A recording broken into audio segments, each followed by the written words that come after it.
Praise the Lord. Good morning. ఏదైనా దేవుని వాగ్దానము జకర్యా గ్రంథము 9వ అధ్యాయం 12వ వచనం. రెండంతలని మేలు చేసేదును నేడు నేను మీకు తెలియజేస్తున్నాను. దేవునికి ప్రియ సహోదరి సహోదరులు, రెండంతల మేలు కావాలి. ఆ దినం యోబు అనేకమైన కష్టాలు పడినప్పుడు దేవుని దూషించక మరి దేవుని యందు నమ్మకము కలిగి ఆయన జీవించాడు కనుక, ఆయన శ్రమ అంతటిలో ఆయన నమ్మకముగా యథార్థముగా నీతిగా జీవించాడు కనుక మరి యోబు రెండంతల ఆశీర్వాదం పొందుకున్నాడు.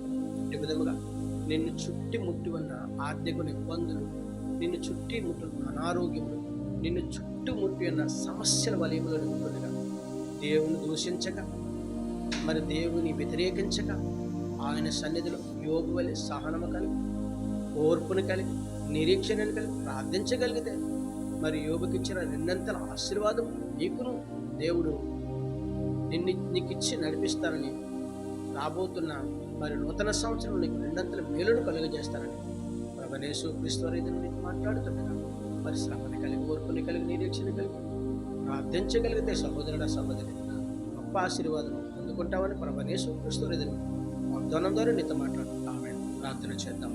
సకల ఆశీర్వచనములకు కారణముతుడైన మా యేసు ప్రభువా, నీ ఘనమైన నామానికి స్తుతులు స్తోత్రాలు. సుందరమైన నామాలకు వాగ్దానమును చూచిన, వాగ్దానమును చదివిన, వాగ్దానమును ప్రతి బిడ్డను దీవించి ఆశీర్వదించు.